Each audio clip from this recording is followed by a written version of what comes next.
Ambassador Hunwu stood in the Great Hall of the Galactic Council. The massive chamber stretched above him like a cathedral made of crystal and light. 12 different alien species sat in their designated areas, each more strange and wonderful than the last. The reptilian Velkari with their sharp teeth and cold eyes. The crystal beings called Genti who spoke in musical tones. The blue-skinned Bluvians who breathed water instead of air. But today none of them looked happy to see him. "You cannot be serious," hissed Supreme Counselor Krex of the Velkari. His forked tongue flicked out as he spoke.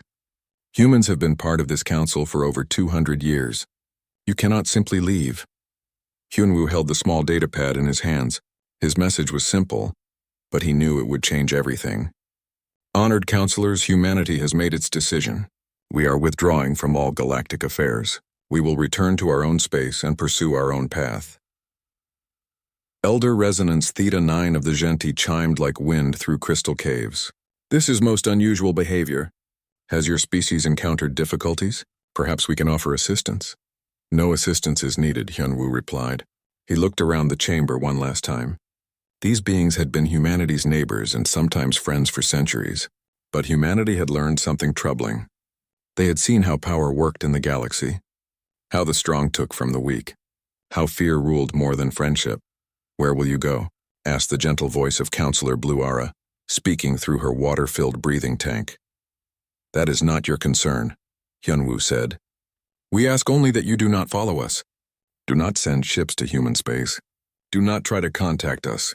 Humanity is leaving the galactic community by choice." The Velkari counselor stood up, his massive form casting shadows across the floor. "This smells of treachery. What are you planning? Are you building weapons? Forming secret alliances?" Hunwu shook his head. "We plan nothing against any of you. We simply choose isolation." He placed the datapad on the central podium. "This contains our formal withdrawal from all treaties, trade agreements, and diplomatic relations. Human space is now closed to all alien vessels." As he walked toward the exit, he could hear the chaos beginning behind him. Voices raised in anger, confusion, and fear. Some species worried about losing human trade routes. Others were suspicious of human motives. A few seemed sad to see an old friend leave, but Hunwu did not look back. 3 days later, Captain Yunji stood on the bridge of the human deep space vessel Persistence. She was one of the last human ship captains still operating in galactic space. Her orders were clear. "Return to human territory immediately." "Captain," her communications officer called out, "we're receiving a message from the Velkari patrol ship Domination. They're demanding to know our destination." Yunji smiled grimly. "The Velkari always thought they could intimidate everyone. Tell them we're going home. Nothing more.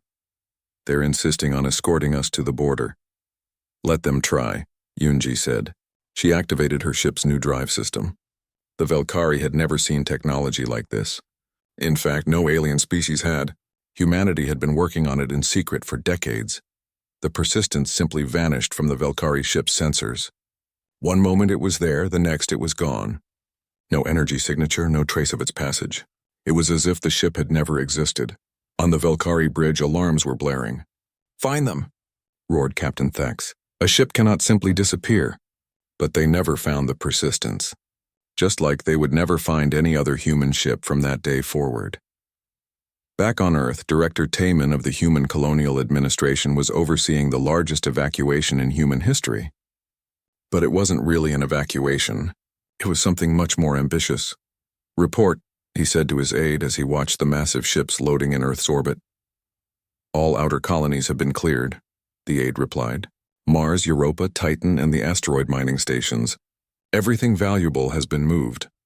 "What about the infrastructure?" "Dismantled and packed.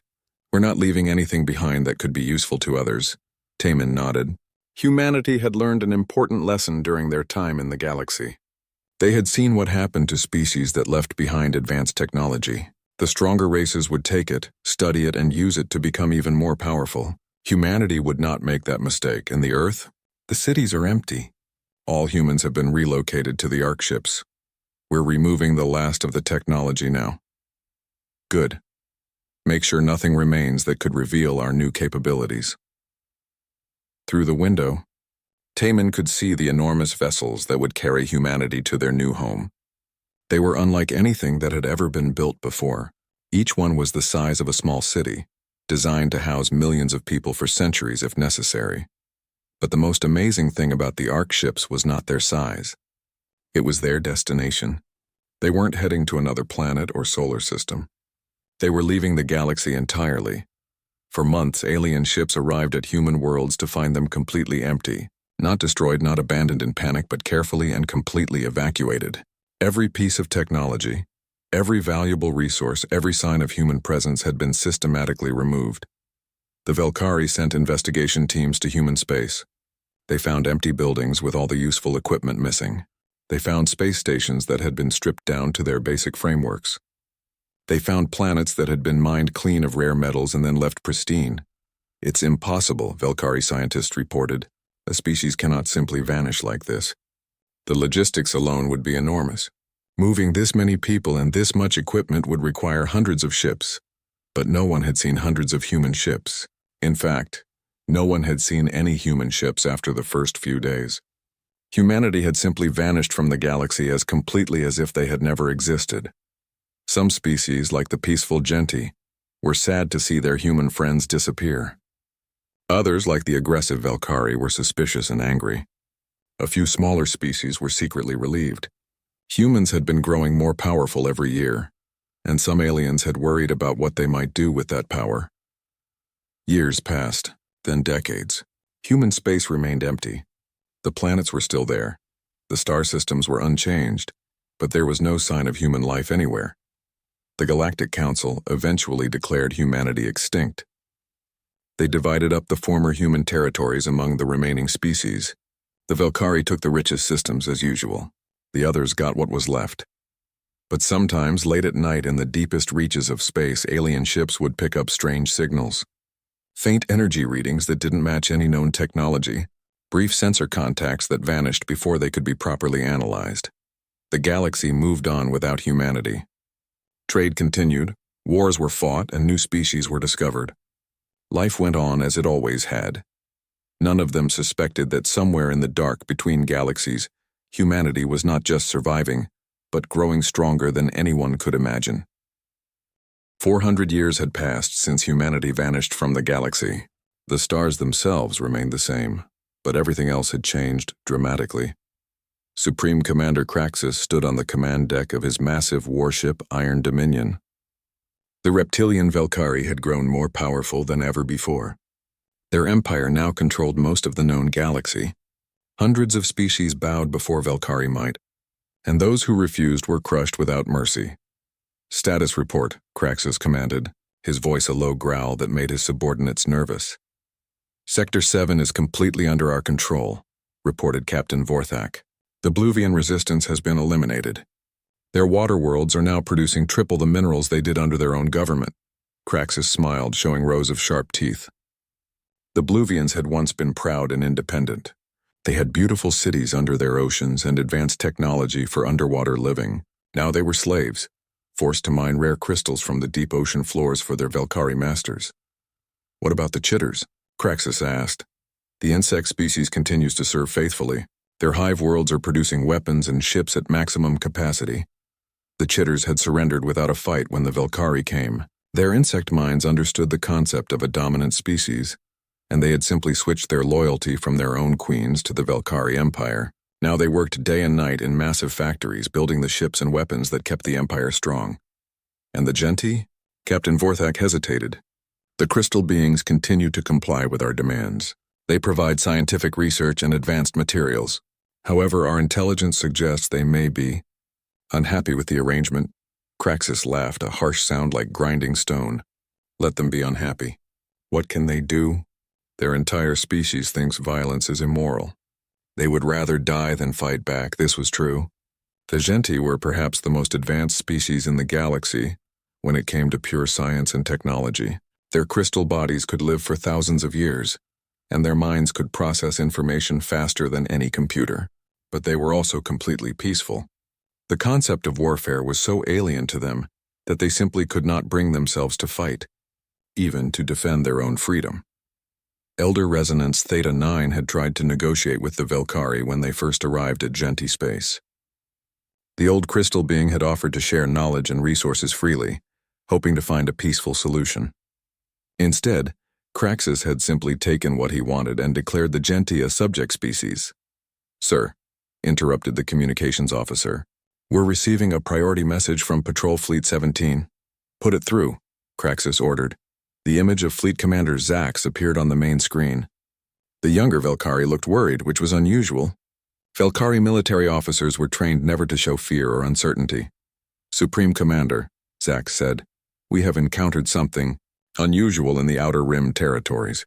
"Explain." "We detected an unknown vessel in Sector 94. Single ship, unknown design. We attempted to make contact but received no response. When we moved to intercept, the ship ignored our presence completely." Craxus frowned. "Ignored you? What do you mean?" "I mean exactly that, sir. We fired warning shots across their path. No response. We targeted their engines with disabling fire. Our weapons simply stopped working when they got close to their ship." "That's impossible," Captain Vorthak muttered. "We tried everything," Zax continued. "Plasma cannons, particle beams, even nuclear torpedoes. Nothing affected the vessel.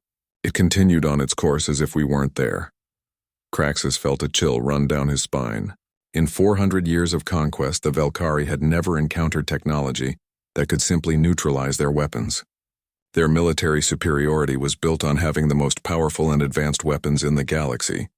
"Did you get detailed scans of the vessel?" "We tried, sir. Our sensors couldn't get a proper reading. The ship's hull is made of materials that don't match anything in our databases. The energy signature is strange, unlike anything we've ever seen." "Where is this ship now?" Zax looked even more uncomfortable. "Gone, sir. It simply vanished. No energy trail, no hyperspace signature. One moment it was there, the next it wasn't." Craxus was quiet for a long moment. Around the bridge, his officers waited nervously for his response. The Supreme Commander was known for his terrible rages when things didn't go according to plan. "Dispatch the 7th Fleet to that sector," he finally said. "I want every ship we have searching for this unknown vessel. Use long-range sensors. Send out scout ships, check every asteroid and moon. Find them." "Yes, sir," Zax replied. "What are our orders if we locate the ship again?" "Capture it. I want to know who built it and how their technology works. If they won't surrender, destroy them. The Velkari Empire does not tolerate challenges to its authority." After the communication ended, Craxus stared out at the stars through the bridge windows. For 4 centuries, the Velkari had been the dominant force in the galaxy. They had the strongest military, the most advanced weapons, and the largest territory. Other species feared them, and rightfully so. But now there was something out there that could neutralize Velkari weapons. Something that used technology the Empire had never seen before. This was troubling. "Sir," Captain Vorthak said quietly, "could this unknown ship be connected to one of our subject species? Perhaps the Genti have been secretly developing new technology." Craxus shook his massive head. "The Genti are constantly monitored. We have observers in all their research facilities. Besides, this doesn't match their technology patterns. What about the old human territories? Could there be some kind of automated defense system left behind?" "The humans have been gone for 400 years, Craxus replied. "And their technology was primitive compared to ours. This is something else entirely." Deep in space, the 7th Fleet spread out across several star systems, searching for any sign of the mysterious vessel. They found nothing. It was as if the ship had never existed. But on the edge of known space, something was stirring. Massive structures larger than moons were moving through the darkness between galaxies.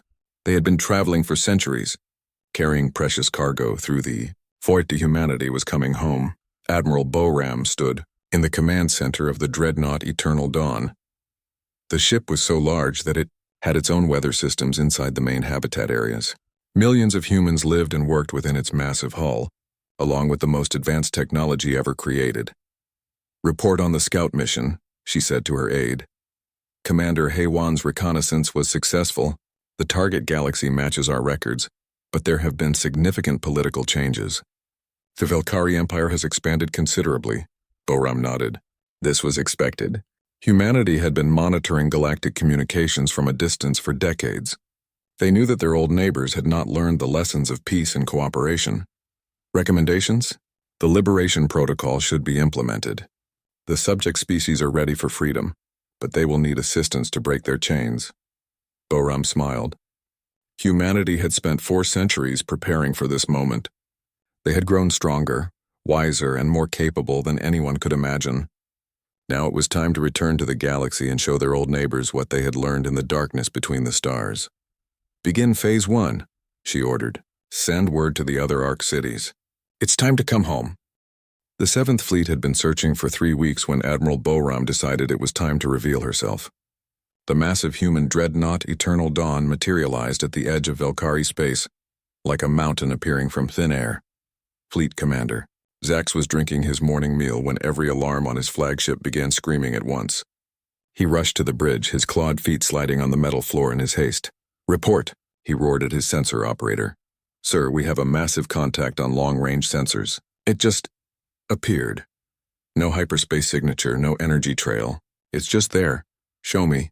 The main screen lit up with an image that made every Velkari on the bridge fall silent.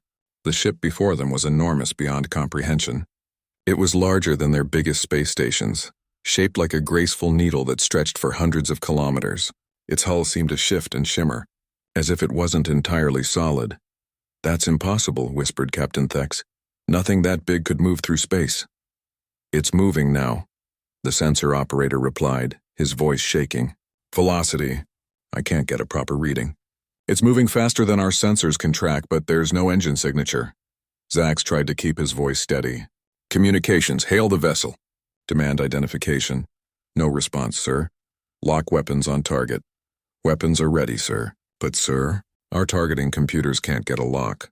It's like the ship isn't really there." Before Zax could respond, his communications console came alive with an incoming message. The voice that came through the speakers was clear and calm, speaking perfect Velkari language. "This is Admiral Boram of the Human Federation Dreadnought Eternal Dawn. I am requesting safe passage through this system." The bridge fell completely silent. Every Velkari stared at the communications console as if it had just spoken blasphemy. "Human?" Zax finally managed to say. "That's impossible. Humans have been extinct for 400 years. Reports of our extinction have been greatly exaggerated," Boram replied, and there was something like amusement in her voice. "We have returned to galactic space. Please stand down your weapons." "I don't know who you are," Zax snarled, "but you will surrender immediately for inspection. No ship enters Velkari space without permission." "I'm afraid that won't be possible. We have important business to attend to." Zax's anger overcame his caution. "Fire all weapons." "Destroy that ship!" The 7th Fleet opened fire with everything they had. Hundreds of plasma cannons and particle beam weapons lit up space with deadly energy. Nuclear torpedoes streaked toward the massive human vessel, followed by gravitational bombs capable of crushing a moon. The weapons reached the Eternal Dawn and simply stopped. The energy beams flickered and died. The torpedoes went dead in space. The gravitational bombs activated but had no effect whatsoever. "What happened?" Zax screamed at his weapons officer. "I don't know, sir. Our weapons fired normally, but when they got close to the target, they just shut down." On the human ship, Admiral Boram watched the attack with interest. Dr. Jin Ho, her chief science officer, was taking detailed measurements. "Their technology has improved somewhat," Jin Ho reported, "but not significantly. Still using crude plasma-based weapons and simple nuclear devices." "What about their defensive capabilities?" "Minimal. Their shields are based on electromagnetic fields. Our phase weapons could penetrate them easily." Boram nodded. "Disable their weapons and engines. Try not to damage the ships themselves or harm the crew." "Yes, Admiral." The human response was swift and precise. Invisible beams reached out from the Eternal Dawn and touched each Velkari ship. Instantly, every weapon system went offline. Every engine shut down. Every computer system froze. The proud 7th Fleet found itself floating helplessly in space, completely unable to fight or flee. "This is Admiral Boram to all Velkari vessels." The human voice came over their communication systems. "Your ships have been disabled but not damaged. Your crews are unharmed. You are free to contact your superiors and report this encounter. However, I suggest you recommend a more diplomatic approach in the future." Zax stared at his dead control panels in shock. How is this possible? How can humans have technology like this? "Perhaps," Boram's voice replied. "You should ask what we learned during our 400 years away from this galaxy." As the Eternal Dawn continued on its course, leaving the disabled Velkari fleet behind, More human ships began appearing throughout the galaxy. They materialized near Genti research stations, above enslaved Bluvian water worlds, and in orbit around Chitter factory planets. Elder Resonance Theta 9 was conducting a routine experiment in crystalline physics when alarms began chiming throughout the research facility. The ancient Genti being flowed to the main observatory, where other researchers were gathered around the detection equipment. "What is the nature of this disturbance?" Theta 9 asked. "Unknown vessel approaching the station," replied another crystal being. "However, the energy signatures are familiar somehow." Through the observatory windows, they could see a sleek ship approaching. It was much smaller than the massive dreadnought that had confronted the Velkari fleet, but still impressive in its graceful design. "Greetings, honored Genti," came a voice over the communication system. "This is Ambassador Su Jin of the Human Federation. I request permission to come aboard your station." Theta 9's crystalline form brightened with surprise and something that might have been joy. "Impossible. The humans perished centuries ago." "Not perished," Su Jin replied. "Merely absent.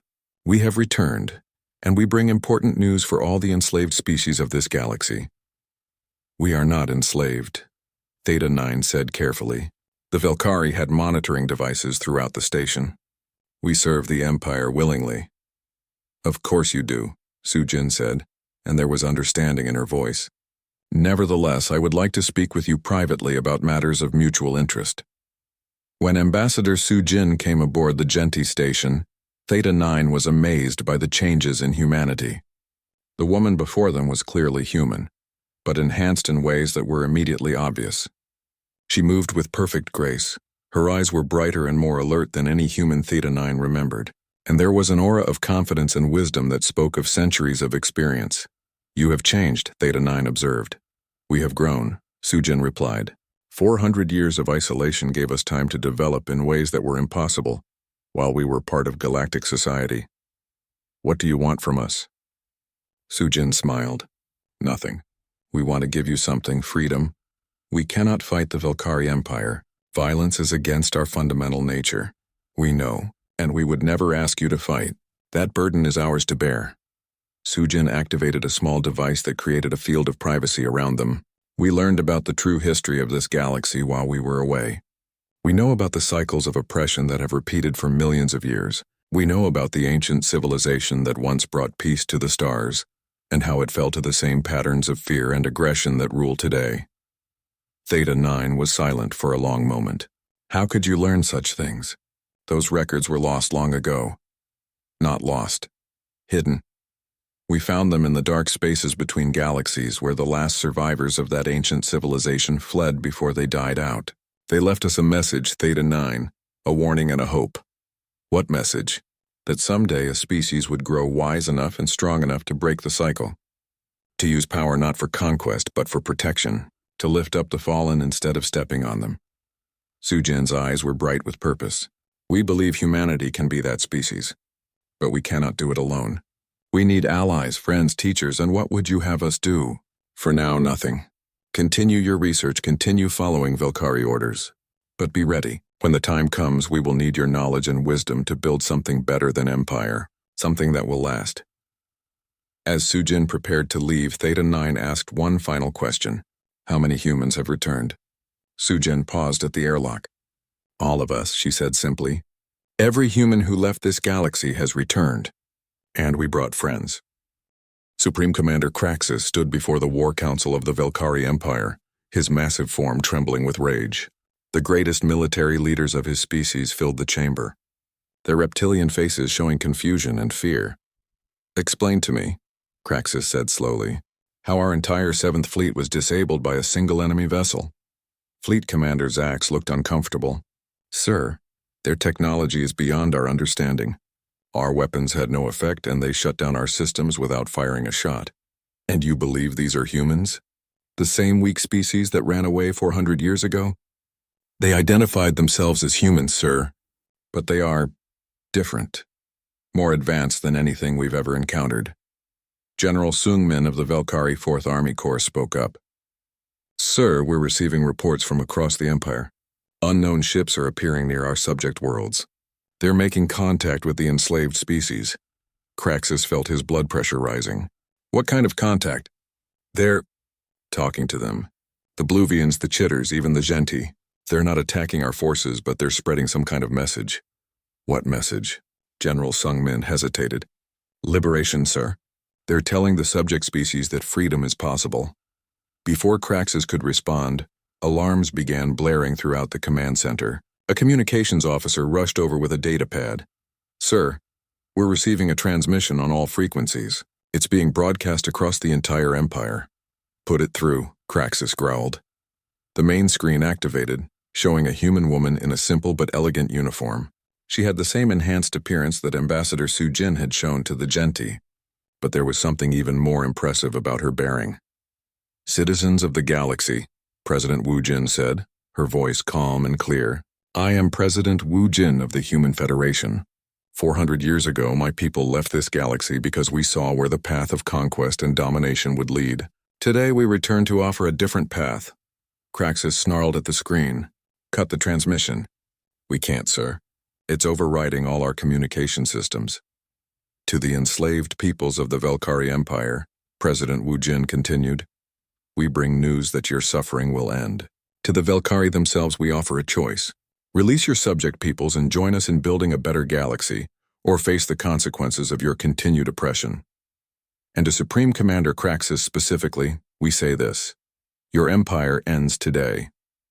You may surrender with honor, or you may fight and lose with shame. The choice is yours. The transmission ended, leaving the War Council in stunned silence. Surrender? Kraxus roared. I'll show these upstart humans what 400 years of military development looks like. He turned to his generals. Mobilize every fleet. Recall all ships from the outer territories. I want 10 million warships ready for battle. Sir, General Sung-min said carefully, if their technology is as advanced as reports suggest, I don't care how advanced they are. Kraxus slammed his fist on the table, cracking the solid metal surface. Numbers will overwhelm them. No ship, no matter how powerful, can stand against the combined might of the Velkari war machine. Across the galaxy, Captain Ki-young watched from the bridge of her liberation ship New Dawn as Velkari forces began mobilizing. The small, fast vessel was designed for a very specific purpose, freeing enslaved worlds without causing unnecessary destruction. Target confirmed, her tactical officer reported. Bluvian Water World Aquarius 7. Population 12 billion. Forced labor mining operations extracting rare crystals. Velkari Garrison, Standard Occupation Force. 3 destroyer squadrons, orbital defense platforms, ground-based weapon installations. Ki-young nodded. Begin Liberation Protocol 7. Disable their weapons, jam their communications, and prepare the message broadcasts. The New Dawn approached the water world silently, its advanced stealth systems making it invisible to Velkari sensors. When it reached optimal position, it began its work. On the surface of Aquarius 7, Bluvian workers toiled in the deep ocean mines under the watchful eyes of their Velkari overseers. The proud aquatic people had once built beautiful cities beneath the waves, creating art and technology that worked in harmony with their ocean environment. Now they were forced to strip mine their own world for the benefit of their conquerors. Suddenly, every Velkari communication device went silent. Every weapon system shut down. Every surveillance monitor went dark. Then a new voice came through the underwater speakers, speaking in perfect Bluvian language. People of Aquarius 7, this is Captain Ki-young of the Human Liberation Fleet. Your long captivity is ending. The Velkari garrison has been neutralized. You are free. In the deepest mining shafts, Bluvian workers stopped their labors and stared at each other in amazement. After 4 centuries of slavery, many had forgotten what the word freedom even meant. Similar scenes played out across dozens of worlds. Chitter factory planets, where insect workers had spent generations building Velkari war machines, suddenly found their overseers powerless and confused. Mining colonies where various alien species had been forced to extract resources for the Empire discovered that their chains had been broken. But the humans didn't simply free the enslaved peoples and leave. They stayed to help, offering medical aid to those who had been injured, technology to repair environmental damage, and protection against Velkari attempts to reclaim their lost territories. Dr. Ye Jin, the human historian, worked with teams of researchers to document the true history of Velkari conquest. They gathered evidence of war crimes, forced relocations, and systematic oppression. But instead of using this information for revenge, they broadcast it to the Velkari people themselves. "Your leaders have lied to you," the broadcast said. "You were told that conquest was necessary for security. You were told that other species were inferior and needed Velkari guidance. These were lies designed to maintain power and control." For the first time in centuries, ordinary Velkari citizens learned the truth about their empire. They saw footage of enslaved families being separated, of beautiful alien cities being destroyed for no reason other than to demonstrate power, of entire species being driven to near extinction. Many Velkari were horrified. They had been told they were bringing order and civilization to lesser species.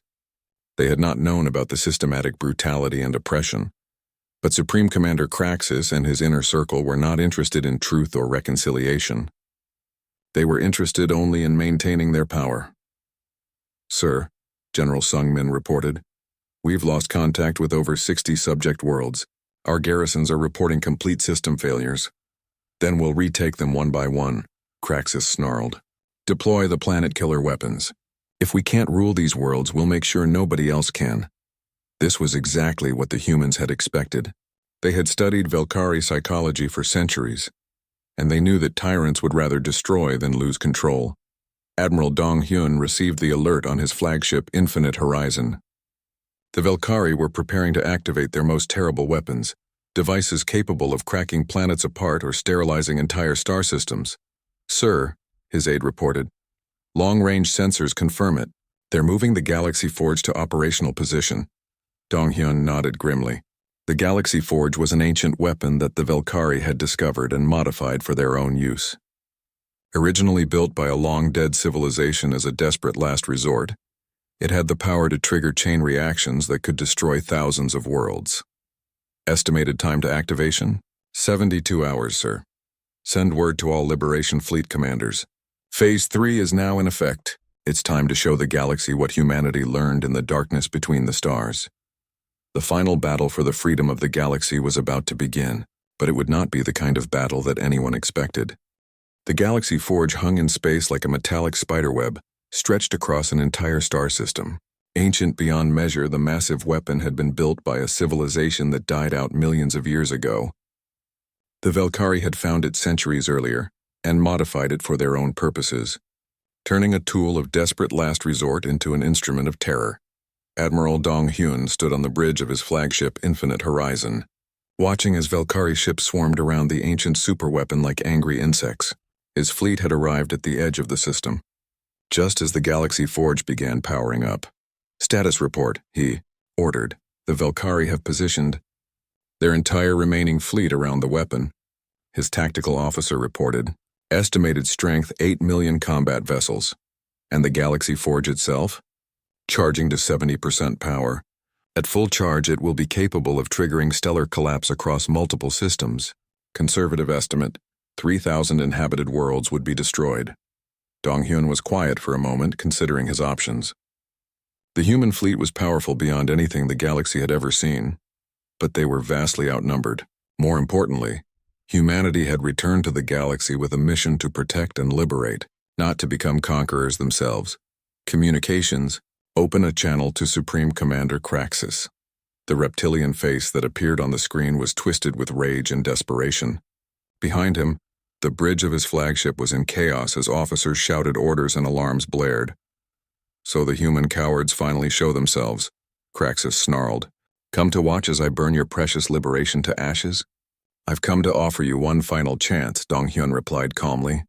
"Shut down the Galaxy Forge and surrender. Your people will be treated with mercy and given the chance to build a better future." Craxus laughed harshly.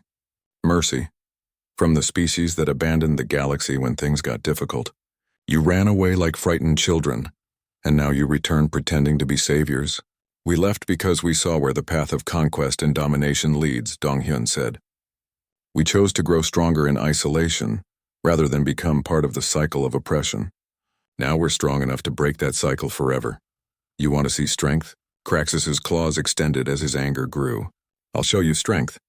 This weapon can destroy half the galaxy. Even your advanced ships can't survive the collapse of space itself." "You're right," Dong Hyun admitted. Our ships cannot survive such destruction, but we won't have to. Before Craxus could ask what he meant, every screen on his bridge lit up with tactical displays. Hundreds of new contacts were appearing on sensors throughout the system. Not ships, but something else entirely.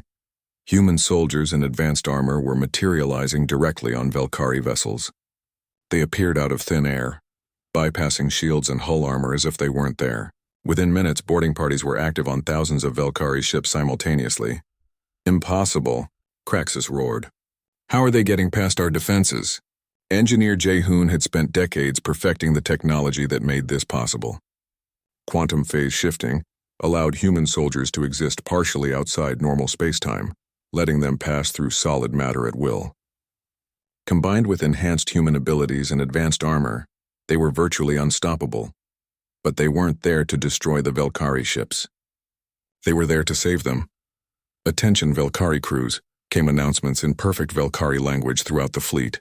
We are here to disable your weapons and prevent you from activating the Galaxy Forge. Do not resist, and you will not be harmed. On ship after ship, human soldiers systematically shut down weapon systems and engine controls. They moved with precision and purpose, neutralizing threats without killing. When Velkari warriors tried to fight them, they found their weapons useless and their enemies impossible to harm. But the most important target was the Galaxy Forge itself. Commander Hae-won led a team of specialists directly to the ancient weapons control center. The massive structure was so old that parts of it had been built by species that no longer existed. The Velkari modifications were crude and dangerous, barely containing the cosmic forces that the weapon could unleash.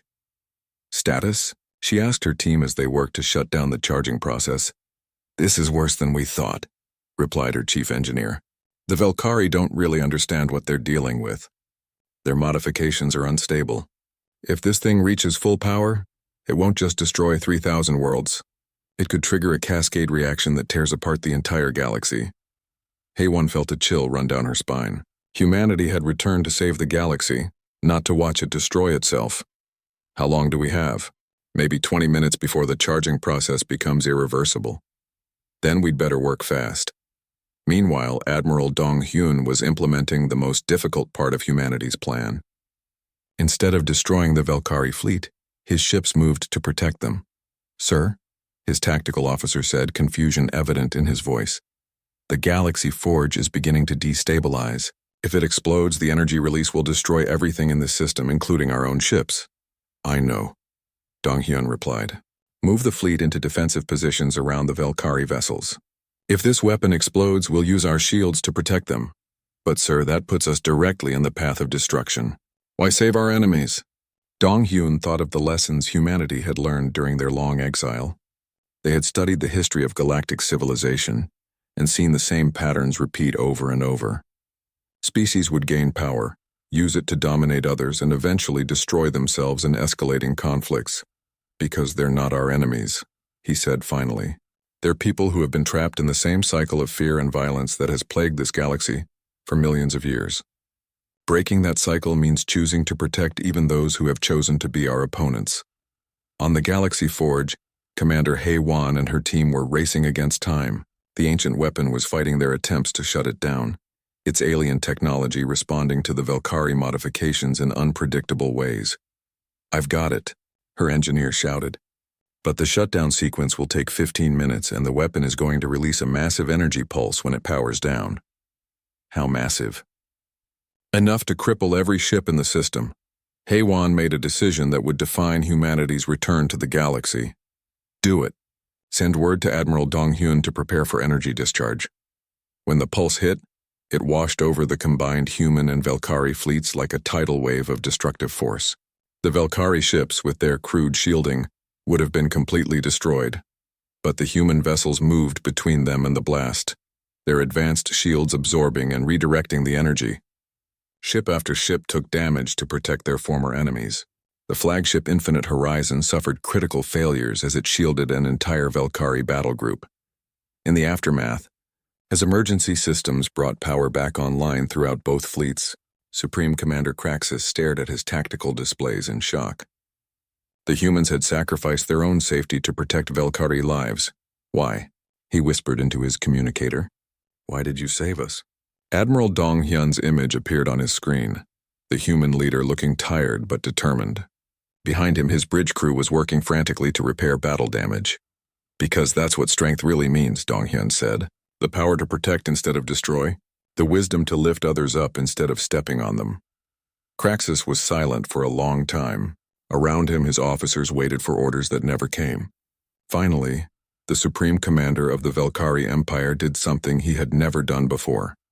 He surrendered. The transformation of galactic civilization didn't happen overnight. It took years of careful work to undo centuries of oppression and build something better.